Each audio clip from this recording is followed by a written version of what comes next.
Hallelujah, you are faithful to us, oh Lord. That's why we're giving back to glorify you, oh God.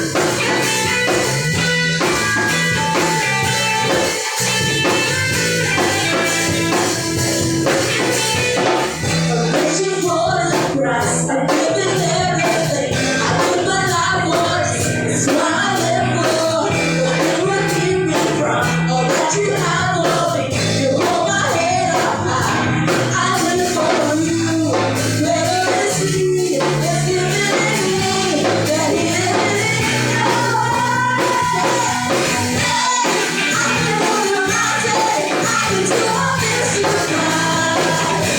I know standing in the middle. I can do all this you got. Stand free. Lord, you do all this you got. I'm reaching for the prize. I'm giving everything. I give my life for this. It's what I live for. Nothing will keep me from all that you have for me. You hold my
It's getting good. The sun is clear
You are overcome. Hallelujah. We thank you, we honor you. Hallelujah. Thank you, Jesus. Thank you, Holy Spirit. Hallelujah. We worship you in the splendor of your majesty. Salamat po, Panginoon. Hallelujah. Ikaw ang Diyos. Makapangyarihan sa lahat. Tinatas po namin sa iyo ang mensahe mo, Panginoon.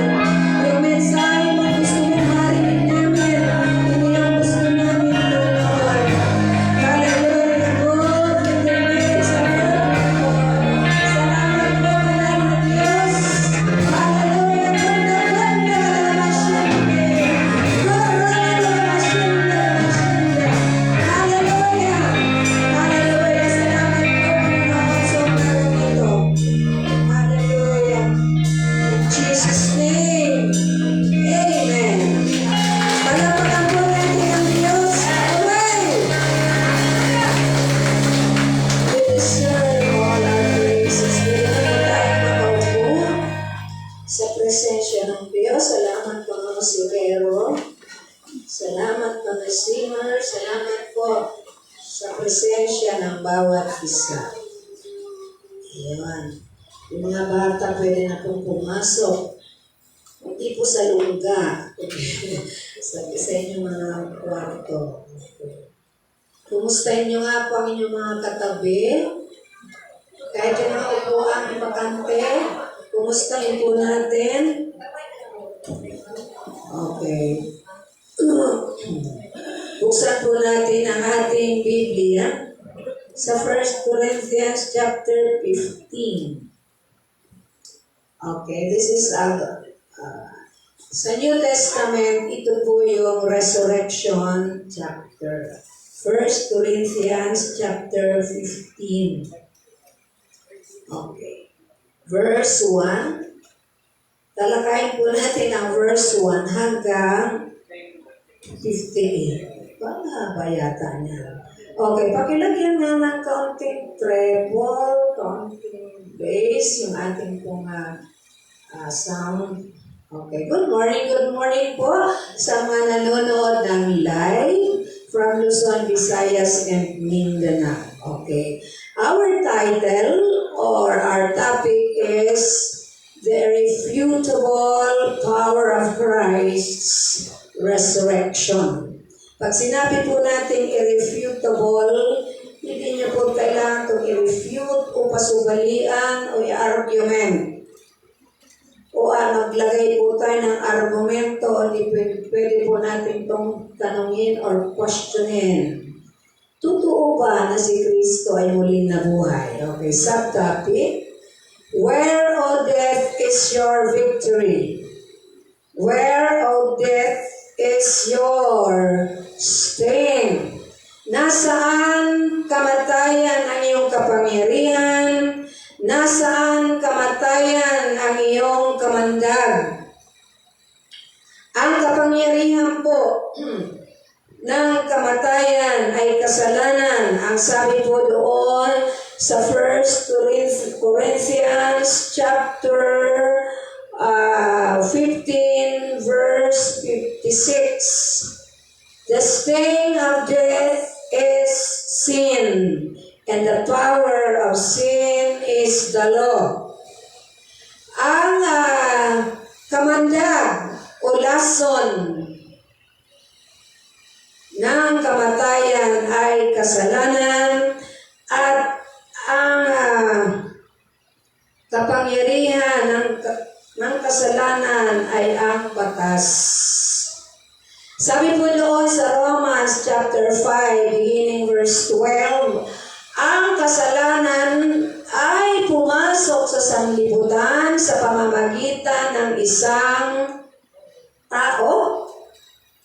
At dahil sa kasalanan, lumaganap ang kamatayan. Pagdating po doon sa verse 13, subalit, kung walang batas, hindi po natin pwedeng sabihin ng isang tao ay nagkakasala. Okay, are you with me?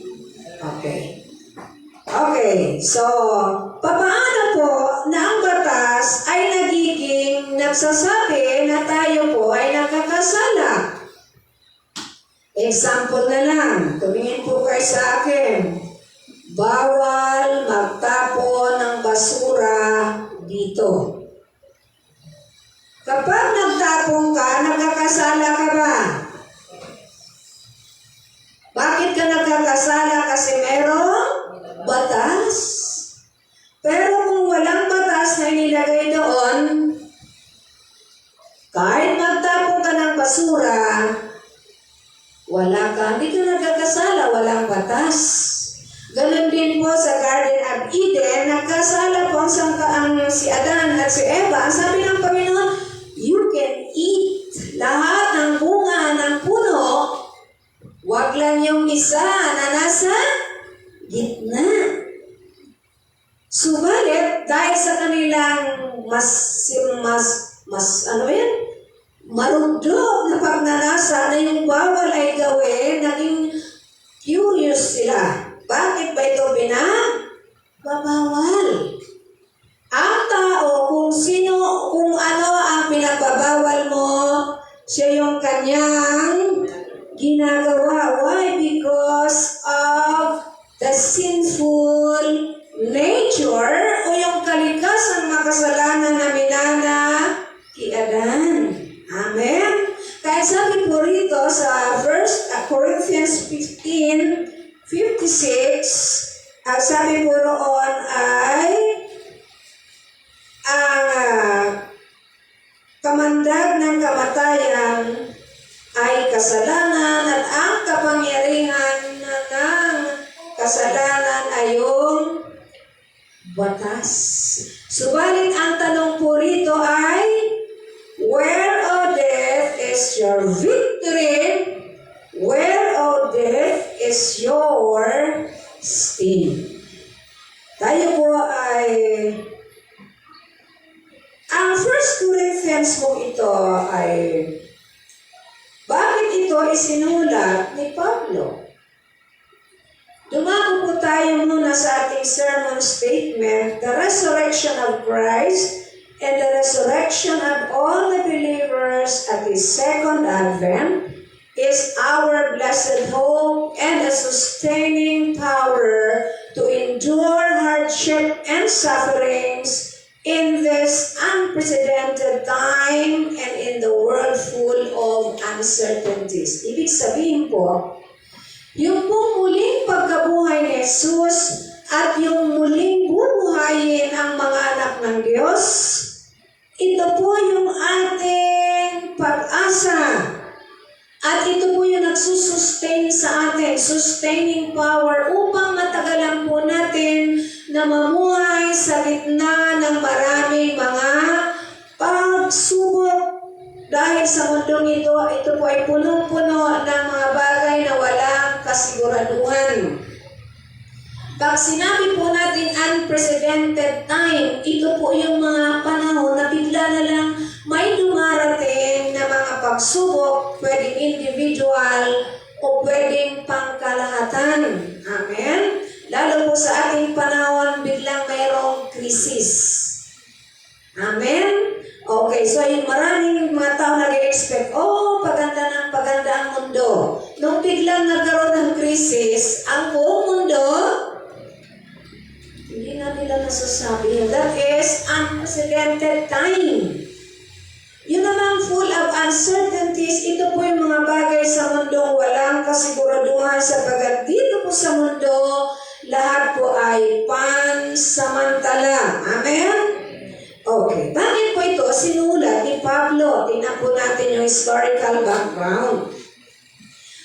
1 Corinthians chapter 15 is called the resurrection chapter of the New Testament. Okay? And then, ito po yung epistle or a letter. When we say epistle, means letter. Kanino niya po ito isinulat? Sa mga taga-Korinto na mga believers, hindi po sa unbelievers. Bakit po ano po ang problema? What is the reason o bakit, ano bang dahilan ni Paul, bakit siya nagpadala ng sulat sa mga mananampalataya sa iglesia ng Korinto? Kasi po mayroong problema. Ano po ang problema nila?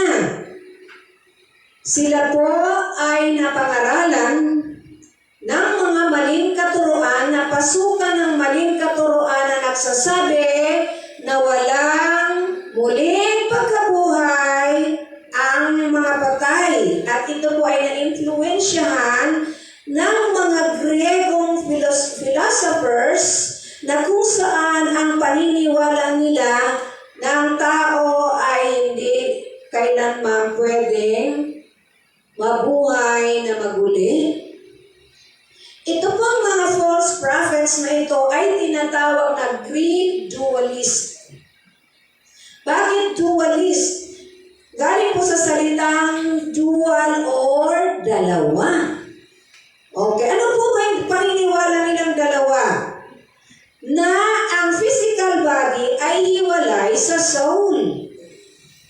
Di po sila naniniwala sa spirit. May katotohanan po ba ito? Na ang soul ay hiwalay sa katawan. Meron po itong katotohanan. Kasi pag tayo po'y mamatay, hihiwala yung ating kaluluwa sa ating katawang nabubulok. Pwedeng sunugin po ang katawang nabubulok o ibaon sa lupa. Okay. Subalit ang kanilang paniniwala na yung katawan ay inferior sa kaluluwa. Ang inferior, mas mababa. So yung soul ay superior. Kaya yung pag ikaw ay namatay, hindi na kayo pwedeng magsanib puwersa. So ito po ay nakapasok sa loob ng church. Kaya ingat po tayo doon sa mga katuroang mali. Kaya nga po tayo may pastor, may mga tagapagturo upang tayo po ay madala doon sa tuwid na pagkaturoan.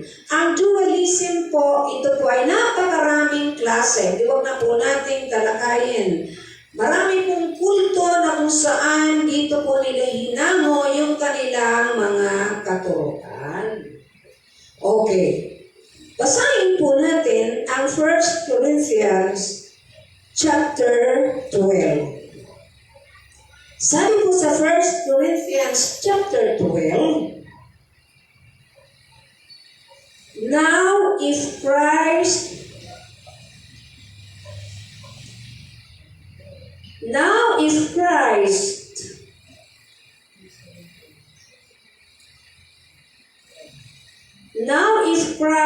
is preached that He has been raised from the dead. Luma na po ang Bible ko, kaya medyo malabo. Ang sabi nito, now if Christ is preached that He has been raised from the dead, how do some of you say that there is no resurrection of the dead? Sabi ni Paul, kung si Kristo ay pinapangaral na siya nabuhay muli sa mga patay, bakit may iba sa inyong hindi naniniwala sa katuroang ito? Yun po yung problema. Okay? Roman number 1, Paul's arguments and warnings. If there is no resurrection of the dead. Okay. If there is no resurrection of the dead, sabi ni Paul sa verse 12, 30, 19, not even Christ has been raised. Kung walang muling pagkabuhay, ay di si Kristo ay hindi muling binuhay. And then, binanggit niya rin yun doon sa verse 16. Another one, letter B. Our preaching is useless. Ang ating pangangaral ay walang kabuluhan. Verse 14. And then another one, letter C, we are found to be false witnesses. Tayo po ay magiging bulaang propeta. Sayang naman yung ating mga pinagsasasabi. Kung walang muling pagkabuhay sa mga patay. Next, our faith is futile. Yung ating pananampalataya ay useless. Sayang naman, nananampalataya ka. Wala naman palang patutunguhan. Letter E, we are still in our sins. Nasa kasalanan pa rin tayo kahit tayo manampalataya. Nasa katatayuan pa rin tayong makasalanan. Ganun po kahalaga yung muling pagkabuhay ng Panginoon. And then, our dead Christians o Christian relatives are lost. Yung ating mga kamag-anak na namatay kay Kristo, ay sila din ay ligaw. Amen.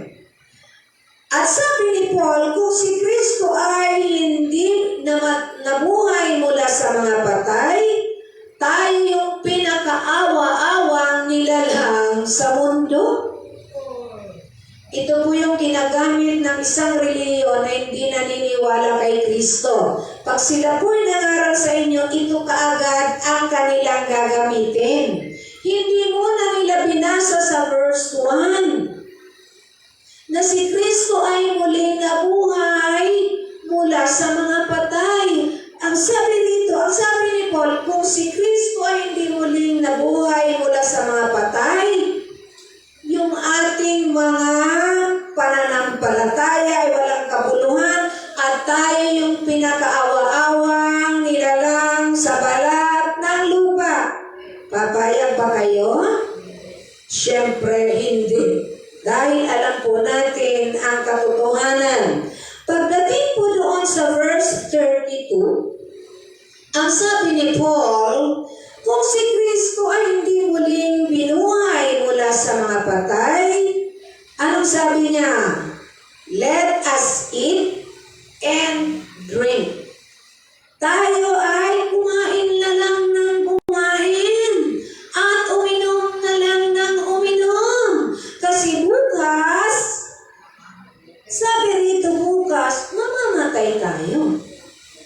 Parang kain-tulog. Kain-tulog, inom bukas, patay. Hindi po ganon ang plano ng ating Diyos. Hallelujah!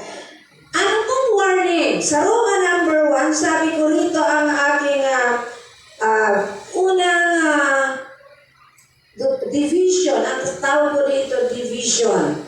Unang division na ating sermon, Paul's arguments. Ano yung argumento ni Paul? Na kung hindi si Kristo muling nabuhay, ito yung mga mangyayari. Ano yung warning ni Paul? Malinig po natin ito ginagamit pag nagtuturo tayo sa mga kabataan, maging sa mga may edad. 1 Corinthians 15:33. Ang sabi po dito, alam na alam po ito ng mga manggagawa, do not be deceived.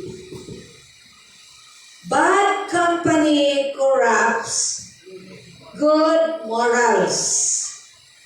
Ang sabi ni Paul, nung nabanggit niya na yung mga argumento patungkol sa muling pagkabuhay ni Kristo at kung sakali mang hindi siya nabuhay, ang sabi niya sa mga mananampalataya sa Korinto, mag-iingat kayo, huwag kayong padaya, sapagkat ang masamang kasama ay nakakasira ng mabuting pag-uugali. Why? Sapagkat may nakapasok pong maling katuruan sa loob ng church at ito po'y kanilang naging kabadi-badi. Lagi po silang tinuturuan. Lagi po silang friendship. Kung sino man ang kasama mo, isang halimbawa kasama mo ay manginginom, kahit hindi ka umiinom, siguro mga 1 week lang o 1 month, makita mo sarili mo ay umiinom ka na rin. Kahit gusto mo nang magbago. Kung ang kasama mo ay addict, pero ikaw gusto mo nang magbago, huwag ka doong makisalamuha. Because sooner or later, magiging ka pong ganon. Kung ang lagi mong kasama ay walang ginawa, magchismis ng buhay ng may buhay, hindi lang 24 hours, nagchichismis ka na rin.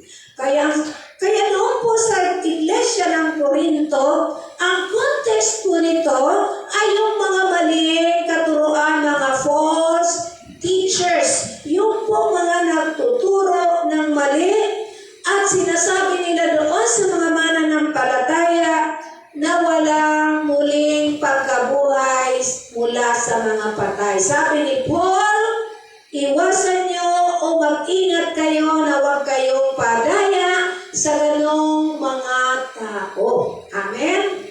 Okay. Palapakan po natin ang Panginoon. Minsan may mga tao may mga daladalang maling katuruan na akala mo ito ay tama. Kaya nang gagawin doon sa kanyang gustong turuan ng mali, bibigyan ng mga pasalubong, bibigyan ng libre. Why? Kasi meron po silang hidden agenda. Mag-ingat po tayo doon. Salamat sa Panginoon sapagat bukas po ang ating kaisipan at puso. Minsan ang iba nagbabahay-bahay, bibigyan ka na ng libreng bigas, libreng paaral at sasabihin nila sa inyo, si Kristo ay hindi muling babalik, si Kristo ay tao lang, at siya hindi muling nabuhay mula sa mga patay. Kayo naman kasi nagbigay, ay oo nga. Ay oo nga. Hindi po tayo ganon. That's why we must be rooted sa salita ng Diyos. Kaya po tayo may mga Bible study upang malaman po natin yung tamang katuruan. Dito po ang problema, yung mga mananampalataya sa Korinto ay naturuan ng mali. Okay. Paano po natin malalaman na tama o mali ang itinuturo? Nagbabasa po tayo ng Biblia, dumadala po tayo sa gawain, dumadala po tayo sa sa mga Bible study. Ano pa? Tayo po ay nananalangin. At tayo po ay nagbabahagi ng mabuting balita. Kasi once na hindi niyo po alam ang Biblia, ang dali po nating mahawaan. Amen? Okay, palakpakan po natin ang Panginoon. Roma number 2. The infallible proof of the resurrection of Christ. Ano po bang ibig sabihin ng infallible? Ito po ay galing sa salitang false. True or false. Okay, wala pong trolls ha. Infallible, ibig sabihin ito po yung walang kasiraan na proof. Ano pong proof? Prueba o ebidensya. Katibayan na si Kristo ay muling nabuhay mula sa mga patay. Okay. Sa Biblia po, especially sa Gospel, marami po daw mga eyewitnesses. Nung si Kristo po ay muling nabuhay mula sa mga patay. Letter A, He appeared to Cephas, 15 verse 5. B, He appeared to more than 500, verse 6. He appeared to James, to all the apostles. Nagpakita po siya kay James, kay Santiago at sa mga apostol. Okay, verse 7. Siguro nung time na yun po nandoon na si Ate Rose. Baka nagpakita rin sa kanya ang Panginoon in His glorified body. Diba? Okay. He appeared to Paul. Siya ay nagpakita kay Pablo.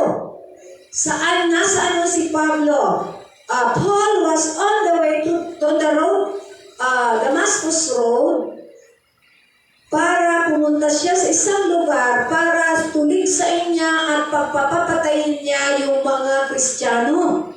Subalit, while he was on the way to Damascus, siya po ay nakakita siya ng sobrang liwanag at ang nagpakilala sa kanya ang Panginoon na ako si Jesus. Dahil sa sobrang liwanag ng Panginoon, because of His glory, si Pablo po ay nabulag. In our physical body, we can never contain the glory of God sa ating sinful nature o sa ating physical body. Kaya kasi po ito po yung mabubulok. Mamaya talakayin po natin. Okay, we can only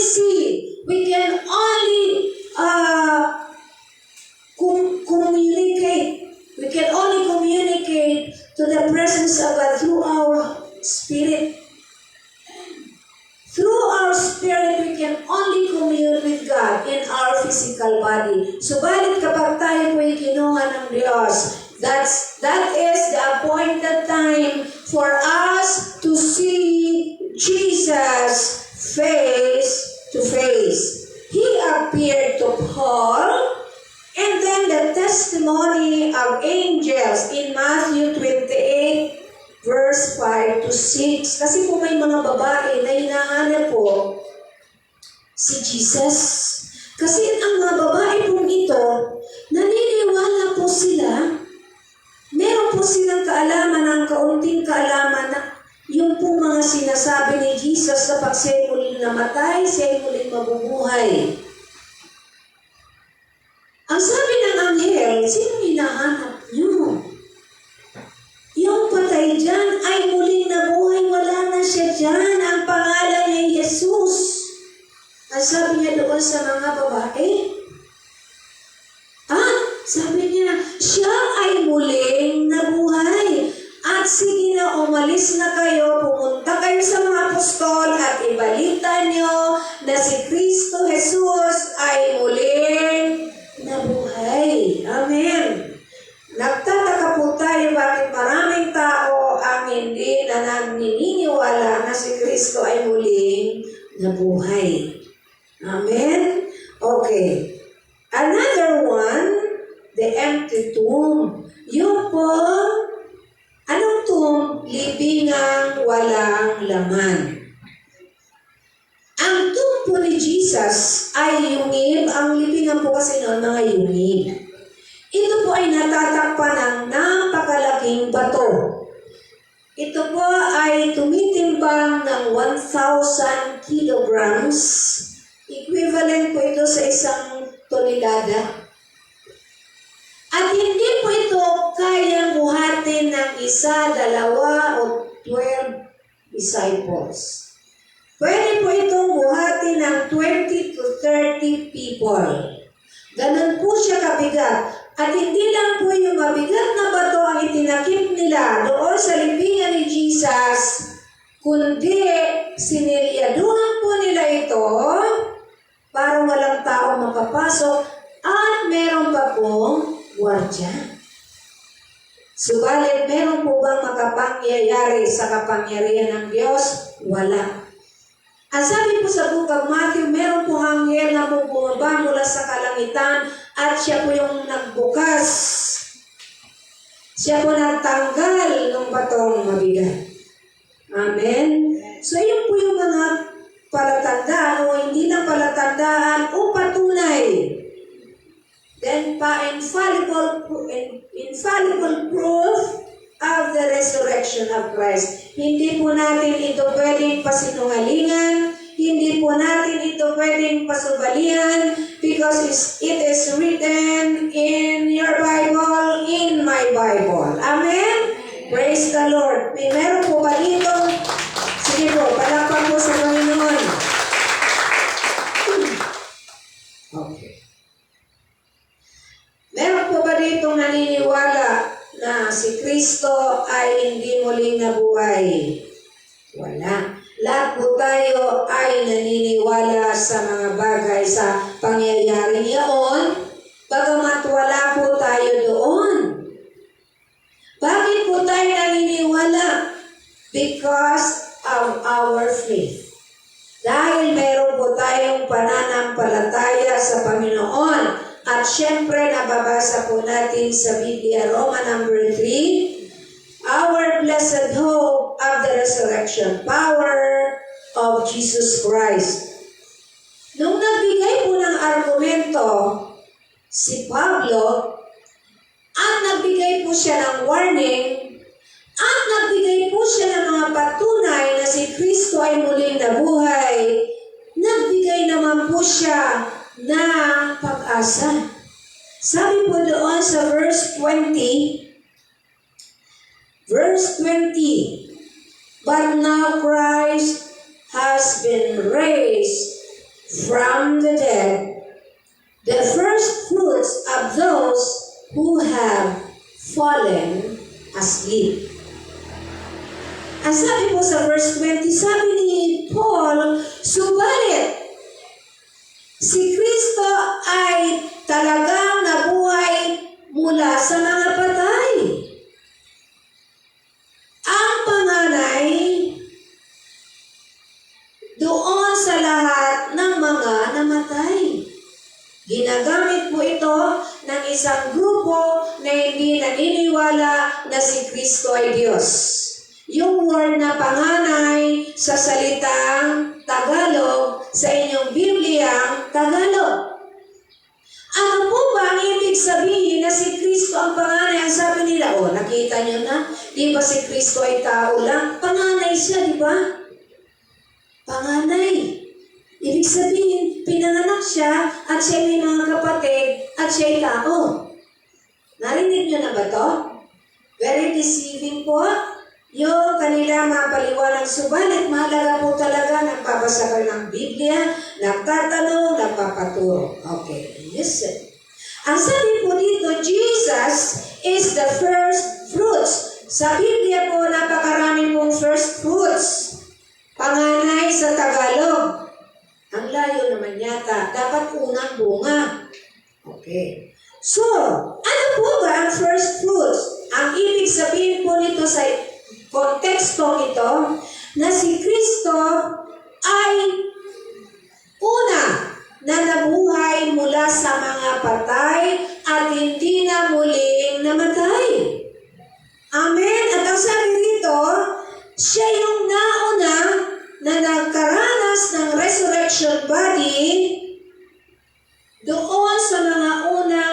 patay na kay Kristo. Ang ibig sabihin ng first fruits dito sa kontekstong ito na si Kristo ang unang nakaranas ng resurrection body. Glorified body. At siya lang po yung nabuhay na hindi na muling namatay. Siya po ay umakyat sa langit, nananatili sa kanan ng Ama. Siya po ay nakaupo sa kanyang trono. Subalit bagamat siya'y malayo, siya po ay kasinlapit lang ng ating mga panalangin namin. Siya po ay nasa ating mga puso. Tingnan po natin dito yung word na asleep. Those who have been asleep. Pag sinabi niya pong asleep, ano ibig sabihin nun? Natutulog. Jesus referred dead people asleep or just sleeping. Sa Panginoon, yung pong patay, kinoconsider niya po itong natutulog. Ang example po nito ay si Lazarus. Sabi ng Panginoon sa mga disciples sa John chapter 11, verse 1 following, kasi kwento po yun. Okay. Pag tayo pinapabasa ng Biblia, lalo po yung kwento, basahin po natin ang buo. Ang sabi ng Panginoon sa mga disciples, yung ating kaibigan si Lazarus ay natutulog lamang at kaya pumunta tayo doon para gisingin. Sabi ng mga disciples, Panginoon, patay na yun eh. Hindi po nila naiintindihan ang ibig sabihin ng Panginoon, yung kanyang kamatayan ng Panginoon at sa pangatlong araw siya muling mabubuhay. Kaya, in-explain ni Jesus plainly sa mga disciples na si Lazarus ay talagang patay. So sa Panginoon, ang patay ay parang natutulog lang kapag tingnan niyo yung katabi niyo. Mukhang natutulog lang. At yung pong daughter ni Cyrus, doon po sa eksena, nung si Jesus po ay nagkaroon ng kahabagan kasi nakita yung mga tao iyak ng iyak. Okay. Iyak ng iyak kasi may patay. Sabi ng Panginoon, huwag kayo umiyak. Natutulog lang siya. Sabi ng mga umiiyak, ano? Natutulog lang siya, parang ininsulto pa nila si Jesus at sila'y nagtawanan. Katatapos lang ng iyak, nagtatawanan. During that time, meron pong grupo, kapag may patay, meron po talaga silang grupong binabayaran para umiyak sa patay.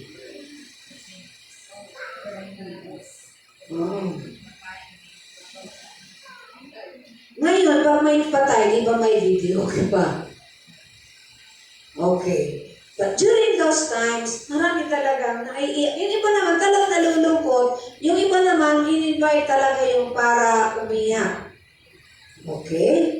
So, ito po yung example ng yung mga namatay na ang tawag ni Jesus ay natutulog lamang.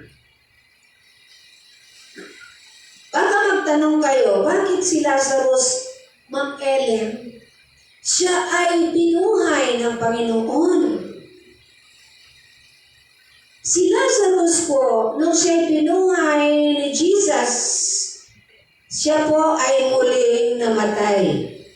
Hindi po resurrection ang tawag doon. Ang tawag doon ay raised from the dead. Binuhay mula sa mga patay, hindi po resurrection. Sapagkat ang resurrected body, ito po ay glorified, incorruptible. Glorified, katulad po nung ni Jesus nung siya ay muling nabuhay with a glorified body. Amen. At ito po yung mangyayari lamang sa atin na magkakaroon tayo ng glorified body sa muling pagbabalik ng Diyos. Ang sabi ng Biblia, the corruptible will be changed incorruptible. Amen? Yung ating katawang nabubulok ay papalitan niya ng katawang ang hindi nabubulok. So since sa Panginoon, ang kamatayan ay parang natutulog lamang, wala pong lugar sa ating mga puso na katakutan ang kamatayan.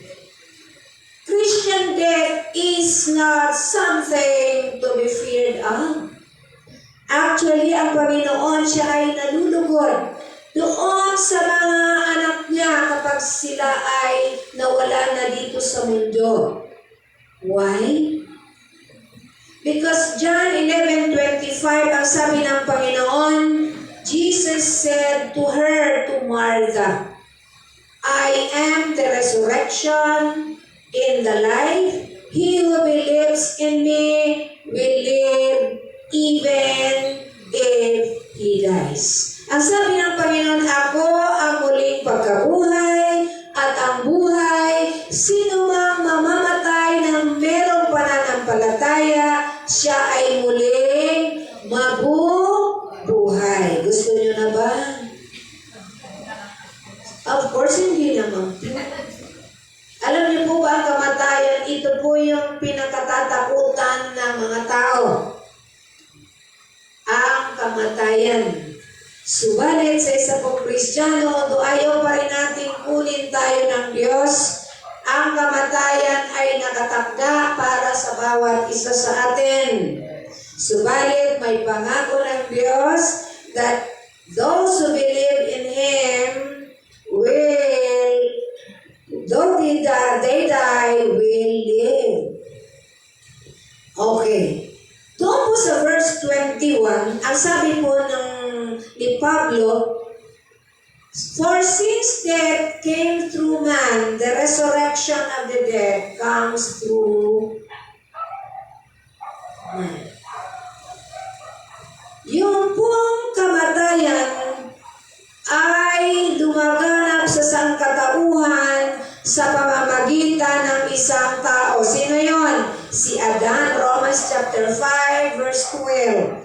Subalit ang sabi po sa verse 21, the resurrection of the dead comes also through man. Ang ginamit po ni Paul at mababasa natin sa Bible, man.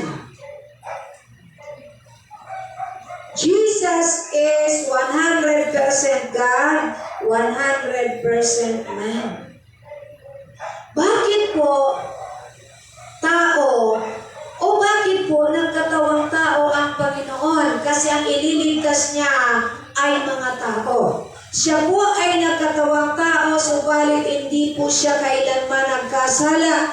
Wala pong bahid ng kasalanan sa Kanya upang siya po ay maging sufficient sacrifice sa ating mga kasalanan. That's why we said, Christ is enough. Christ is sufficient. Sabi sa verse 22, kay Adan lahat namatay. Namatay, spiritually. At nagkaroon tayo ng physical na kamatayan. So in Christ will make alive. Kay Kristo, tayo mga patay. Patay po tayo dahil sa kasalanan. Nung nakakilala po tayo kay Kristo, tayo po ay binigyan niyang buhay. Buhay na may kabuluhan. Amen? Palapakan po natin ang Panginoon. That's why in 1 Corinthians chapter 15, marami po ditong analogies. Pag pinag-aralan po natin ang 1 Corinthians chapter 15. Okay. Sabi po sa verse 23, but each in turn order of resurrection. Sabi po dyan, but each in his own order. Sa NIV po ay, but each in turn, Christ the first fruits, then when He comes, those who longs for Him. Ang sabi po rito, si Kristo muna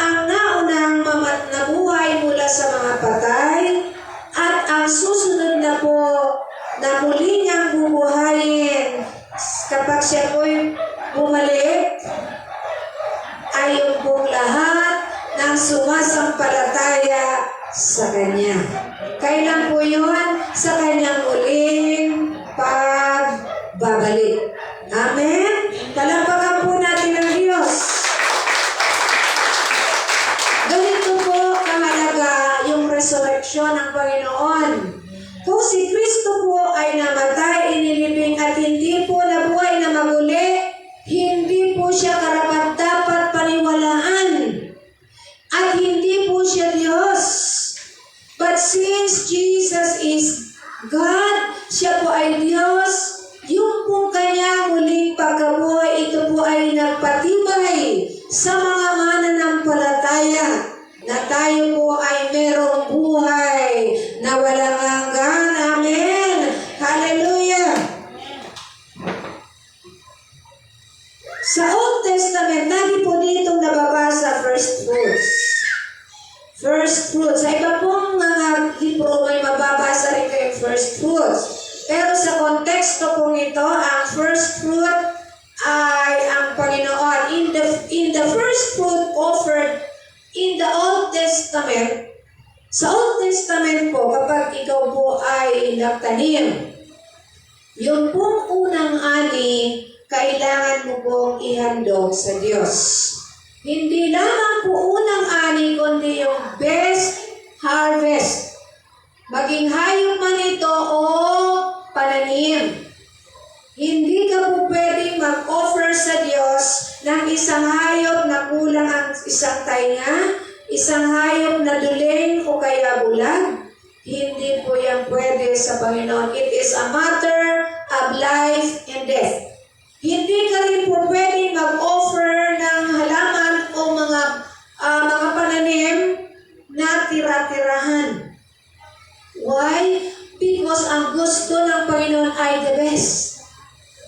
At sa Old Testament, yung po mga offering na first fruits, it foreshadow the coming Messiah.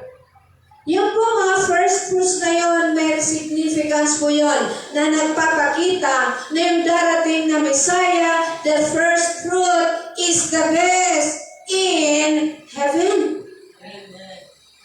Pagdating po sa Romans chapter 12, ang sabi po ni Paul, therefore, kaya nga, ihandog po natin ang ating sarili, banal at kalugod-lugod sa Panginoon. Why? Kasi ang in-offer niya ay the best. The first fruits. The first fruits offered to God and the Old Testament symbolize the entire harvest to come. Sa halimbawa, nag-offer ka sa Lord ng the best or 10% nung mga pananim mo, nung mga alaga mong the best. Ito po ay nagpapakita na yung mga susunod mong harvest ay masagana. Gusto niyo po ba masagana ang inyong harvest? Offer ourselves to God a living sacrifice, holy and acceptable. Offer our time, the best time. Amen? The best time, the best worship. What else? The best song. What else? Yung pong best na na mga ginagawa natin sa church. Akala lang po ng iba ang hirap magtagalog. Magbigol na lang kaya ako. Akala po ng iba, pag tayo nagsiserve sa Lord, ay okay na ito. Pag naglilinis sa CR, akala natin napakaaba naman ni AJ. Kawawa si AJ. Musician, naglinis ng CR. O kaawa-awa naman si Ate Karen. Walang ginawa magluto. Magluto kahit puyan. Kaawa-awa naman si Hana. Nagpupunas ng sahig. Kapag ang isang bagay po ginawa natin the best of our time, the best of our hearts, at ginagawa po natin ito ng buong puso, it is the best God. Palapakan po natin ang Panginoon. Amen? Jesus is the best offering. Ito po yung pinaka-perfect. Hindi lang siya best, perfect offering. Hallelujah! Tinatawag siyang first fruit. Kapag binigay po natin best natin sa Panginoon, yung darating na mga pagpapala ay overflowing. Amen? In this context, 1 Corinthians 15, Jesus Christ, the first fruits, first human who was raised to a resurrected life, a glorious life, that guarantee pledge. Ito po yung garantiyang, anong pledge? Pangako. Na tayo po ay muling bubuhayin ng Panginoon. Amen. Guaranteed pledge of the future resurrection of all believers. Amen. Kaya po ito po yung ating blessed hope. Hindi po sayang yung pag-upo nyo dyan na nakikinig kayo ng salita ng Diyos. Nagsasakripisyo kayo, bitbit nyo yung anak nyo kahit medyo makulit. Kasi bata po yun, kasi gusto nyo magbigay ng panahon sa Panginoon. Tama ba, Irene? Yes! Hindi po masasayang ang inyong pag-upo dyan. At mas maganda yung kung yung katabi niyong upuan ay merong laman. Isama na ng palatayang buhay sa Diyos because we have a blessed hope, a guaranteed pledge. Amen. Because of Christ's resurrection. Amen. Resurrected life. Magkakaroon po tayo, Ate Rose, ng resurrected life. Immortal life. Glorious life. Incorruptible. Eternal. Heavenly. Amen. Hindi po tayo nang bobola dito. Basahin po natin ang Biblia. Okay. Hindi po natin pinagbabawal basahin ang Biblia. Sapagkat yung sinasabi po namin, dito niyo po mababasa. Hallelujah! Jesus rose from the dead by the power of God. Si Kristo po ay muling binuhay sa kapangyarihan ng God the Father, Acts 2:23-24. By the power of Christ Himself, John 2:19, by the power of the Holy Spirit, 1 Peter 3:18. Si Kristo po ay muling nabuhay, muling binuhay ng kapangyarihan ng God the Father at yung kanyang sariling kapangyarihan. Ang sabi ng Panginoon, ino-offer ko ang aking sarili willingly at meron akong kakayanan na muli itong kunin. Amen? And Jesus, and the Holy Spirit's power, 1 Corinthians 3:18, na binuhay po si Kristo sa kapangyarihan ng banal na Espiritu Santo. At yung pong kapangyarihan na yon na bumuhay kay Kristo mula sa mga patay, iyan po yung kapangyarihan din muling bubuhay sa mga taong mamamatay na merong pananampalataya. Kaya iisipin mo, hindi pala talaga nakakatakot ang kamatayan. Amen? Pero hindi pa naman po ngayon. Diba? Huwag po natin hingin. Kasi ang Diyos po ay may takdang panahon sa lahat ng bagay. Huwag po natin siyang pangunahan. Amen. So believers will be resurrected with the same Spirit who raised Jesus from the dead. Romans 8:11. And if the Spirit of Him who raised Jesus from the dead is living in you, He who raised Christ from the dead will also give life to your mortal bodies because of His Spirit who lives in you. Kung ang Espiritu niya na bumuhay sa Panginoon mula sa mga patay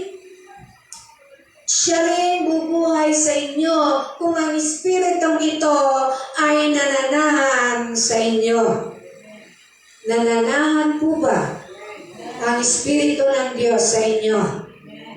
Yes. Kasi, kung si Kristo, yung Espiritu ng Diyos ay wala sa inyo, tandaan niyo po, ibang Espiritu ang mananahan dyan.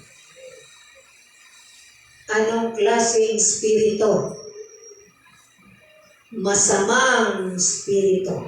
Iisa lang po ang Espiritu na nasa ating tinanggap natin si Kristo bilang Diyos at sariling tagapagligtas. Huwag po nating sabihin sa ating mga kapwa mananampalataya, alam mo si sister, iba ugali niyan. Nararamdaman ko iba espiritu niyan. Abay, tinawag mo pang sister. O baka ikaw lang ang nakakaramdam noon?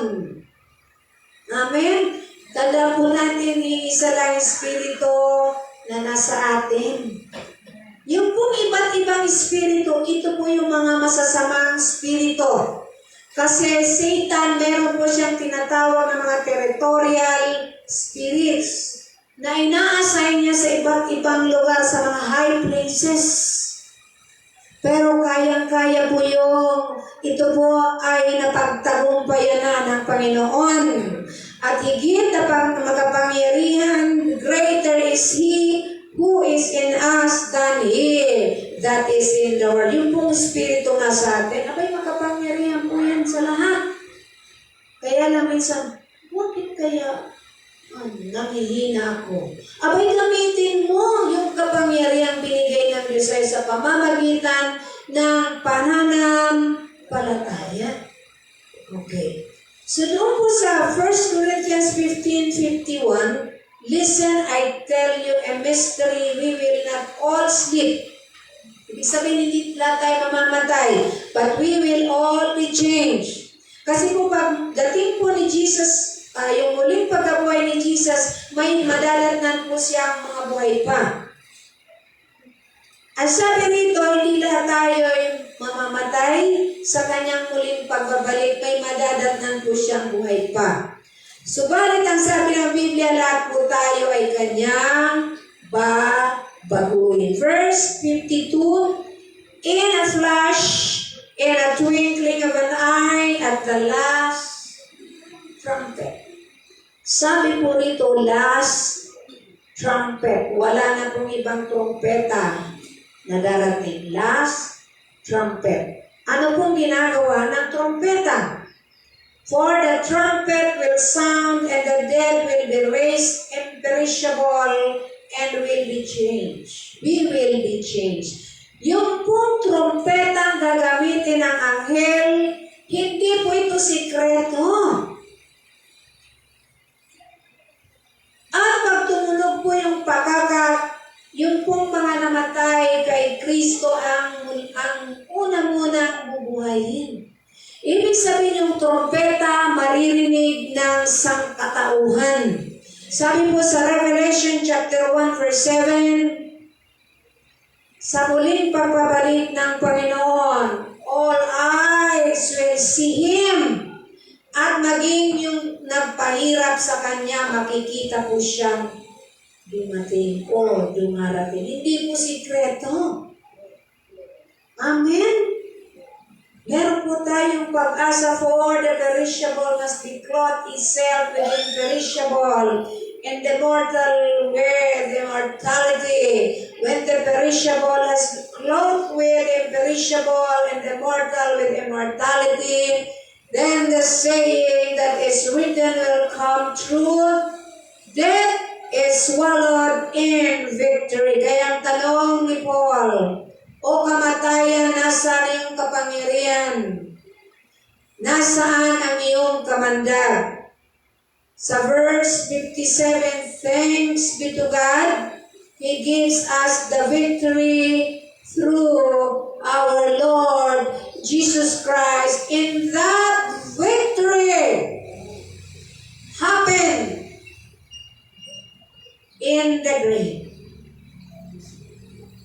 Amen?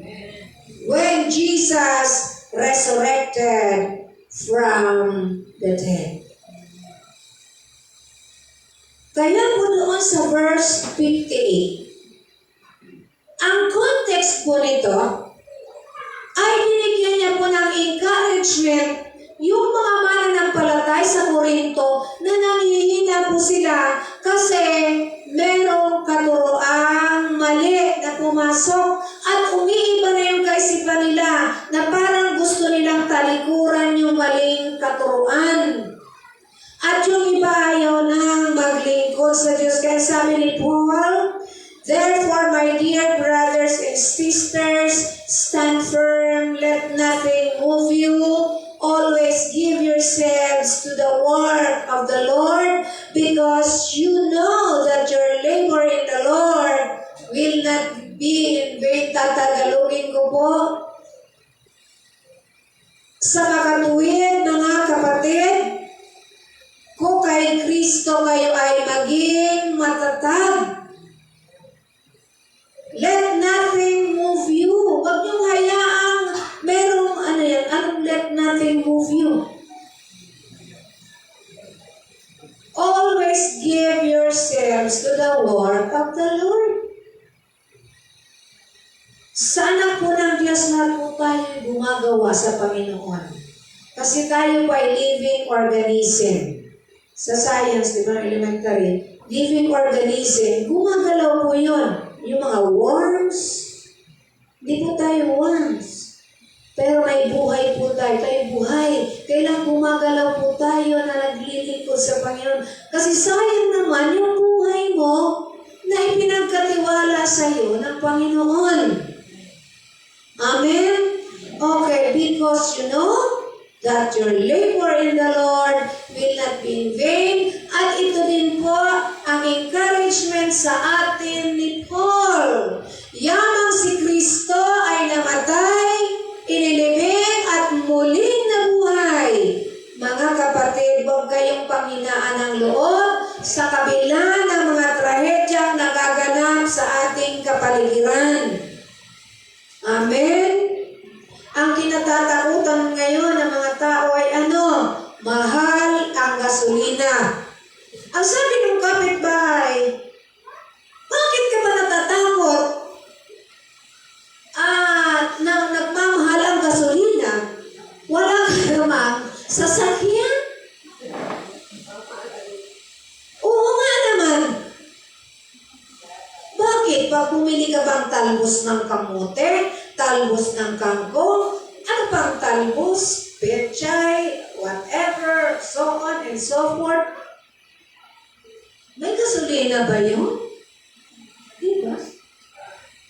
Advance ang isip natin, mahal ang gasol, mahal. Kasi pag nagmahal yun, mamahal ang lahat. Amen? Hindi po dapat ang gasolina ang mahal. Dapat ang mahal nyo ay ang Panginoon. Ay wala akong kausap. Kapag mahal po natin ang Diyos, kahit magtaas ang payan, makakakain po tayo. Amen. Pinagkulang po ba tayo ng Diyos? Hindi. Ang kailangan lang po natin yung kontento. Kung anong meron ka, anong ulam mo, pasalamat ka sa Diyos. Hindi yung, mahal kasi ng gasolina. Bakit? Iniinom mo ba yung gasolina? Inuulam mo ba yung tangke ng gasol? Ang sikreto po ay kakontentuhan sa buhay. Kung anong meron ka, pagdamutan mo. Amen? Huwag po tayong yung Gokong yung may-ari ng Robinson, sarap yata ng ulam, no? Huwag po ganun. Why? Because Jesus is more than sufficient. Amen? Palampakan po natin ang Panginoon. Kontento po tayo at alam po natin kapag nawalan ay yes, sabi ni Vic Soto, huwag ka mag-alala. Hindi ka mawawalan. Hindi ka rin magkakaroon. Hindi po tayo ganun. Sa Itbulaga lang po yun. Amen? So, let nothing move you. Stand firm. Serve the Lord. Kasi alam niyo po ba, pag naglilingkod kayo sa Panginoon, nagiging ano po natin ito, parang motivation to go on. Magpatuloy tayo kahit maraming mga sirkumstansya sa kapaligiran. Amen? Amen. Palakpakan po natin ang Panginoon. Salamat po Diyos sa iyong muling pagkabuhay. Next time, we will tackle our topic about resurrection, but we will tackle it in the joy.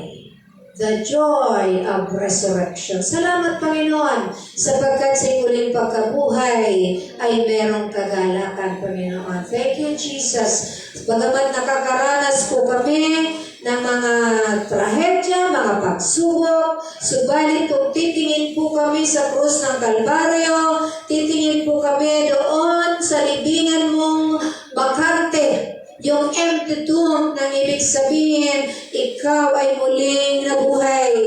At ito po ang aming kasiguraduhan na sa mundong ito pansamantala lang kami. Darating ang isang araw kami ay muli mong bubuhayin. Our corruptible body will be changed into incorruptible. Salamat po Panginoon sa bawat isa. Salamat sa kagalakan. Salamat Panginoon sa kakontentuhan at sa pananampalatayang nabubuhat sa iyo, Diyos. Salamat po, pagpalain ko pang bawat isa. I declare blessing, I declare healing, I declare abundant life sa bawat isa sa amin. Sa pangalan ni Jesus, Amen! Palakpakan po natin ang Panginoon.